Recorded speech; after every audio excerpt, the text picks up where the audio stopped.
Just by a show of hands, how many of you actually have spine injury cases in your sort of inventory of cases? Many of us, right? It's a kind of a bread and butter, especially if we're doing a lot of auto cases. It comes up a lot. Well, I've had the privilege of being able to try 3 of these cases in the last year, and had a lot of good learning experiences from trying these cases to verdict. And so what I want to do, and what Dan and I talked about, is really doing a spine school from A to Z, because so many of these cases I think we approach the wrong way, especially the ones that maybe don't have much by way of any MRI findings. Most of our cases, oftentimes we think it sounds like a great case because our client comes in, they talk about maybe it's a rear end crash and they've had this really problematic neck pain. It hasn't gone away with injections. It's got the radiculopathy, the things that we say, okay, there's some problems here. And then you see the damage photos, the crash photos, and you're like, shit, what am I going to do with this? Well, the fact of the matter is, the case I just tried a few weeks ago, the delta V was 1.7 miles an hour. The jury still understood this was a significant harm to this woman, and we won big on it. Because at the end of the day, it's not about the size of the crash. And oftentimes it's not even about the differences in the imaging. We just have to understand how to present these cases on our terms and not always fight where the defense wants us to fight. And so what the trial school is going to do, or the spine school is going to do, is going to be work through, one, case selection. How are we selecting these cases? Which cases are the right cases and which cases are not? And then how do we work these cases up in discovery so that when we get to trial, we're catching them off guard. They're flat-footed. Every time. They are so flat-footed in our cases where we're trying these cases. And oftentimes, these aren't often broken bones. These are disc herniations that ultimately require some type of a surgery, a fusion surgery.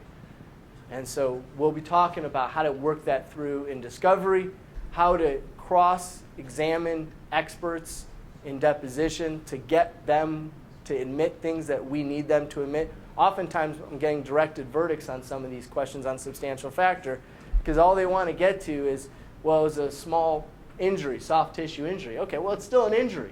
And so we can oftentimes get beyond the substantial factor question on a directed verdict and get right into the value of the damages.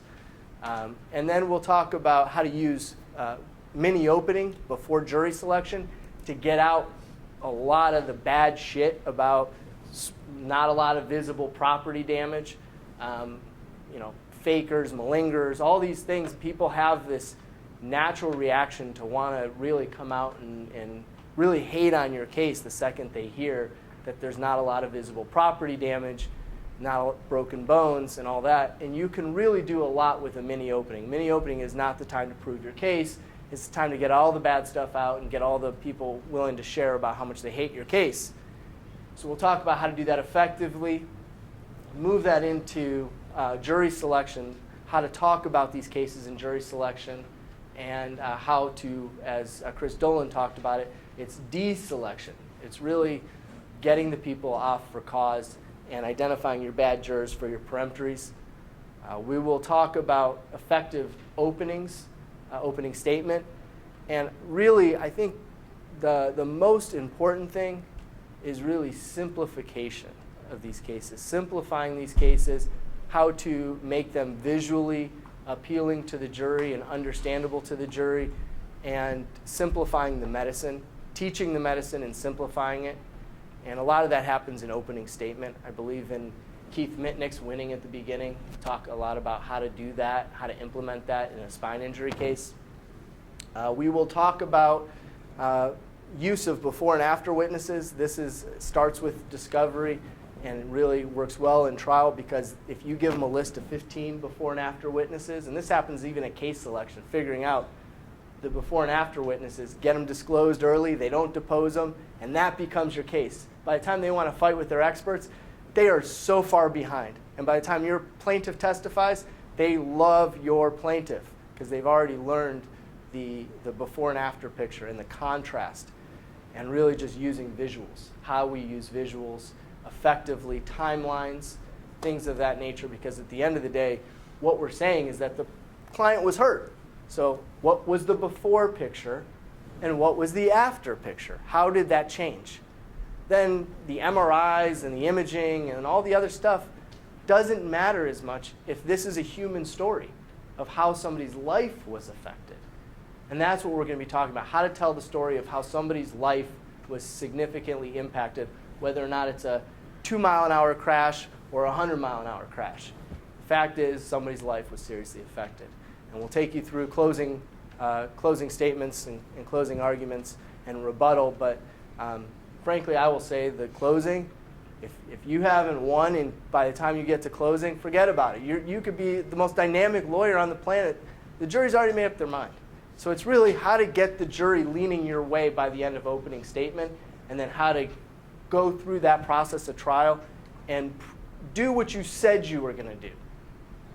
And then be direct with them. I don't think it has to be flashy. I think this is all about framing the case, creating the language of the case, and making sure at the end of the day the jury sees you as the credible one. They don't have to think you're the flashiest one, but you better be the credible one.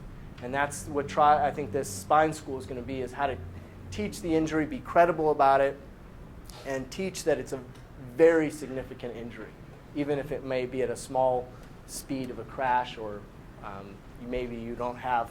Well, also, by the way, I'm sorry I skipped this, but really important, how to deal with pre-existing conditions. It's in every case. They're always going to find some pre-existing condition. So how to deal with that in these cases. I'm really excited about it. I think this is going to be yeah. How old was the lady in the last case? So our last one, so I had a trial last year involving an 82-year-old. I waived meds. I said non-economic only. We got just under $2 million for a fusion case. Then this last lady was 77 years old. It was a 1.7 mile an hour delta V. I think our expert had it at 4 mile an hour delta V. Very little property damage. The verdict was about $600,000, all in non-economic damages. We're talking about waiving, when to waive. When to waive. Yeah, I'm a big believer in waive the economics unless the economics are a significant six-figure number. If you have a 7-figure injury and you have even a low 6-figure economic, I personally like to waive that, because I think jurors have no other choice, because it's so difficult to do the analysis on non-economic damages that they just revert to these ratios based on economics. So once you get rid of that, I have a formula for going through the jury instruction visually with all the elements of the harm on 3905 in California, and you start with 3901 that says they have to award an amount for each item. And then you have a giant board with each item written out, and as you present the trial, you're going through each one of those with each one of the before and after witnesses and the doctors, and you're talking about it so they see it before you even get to closing argument. So that is a lot of the point of trying to figure out how to try these cases. I think we oftentimes make the mistakes about talking about medical billing, billed versus paid, Howell, future. I mean, it's such a mess, and we lose credibility, and we lose the essence of our story, which is the human harms. Thanks a lot. Yeah, I look forward to seeing, hopefully, yes, November 22nd. San Diego.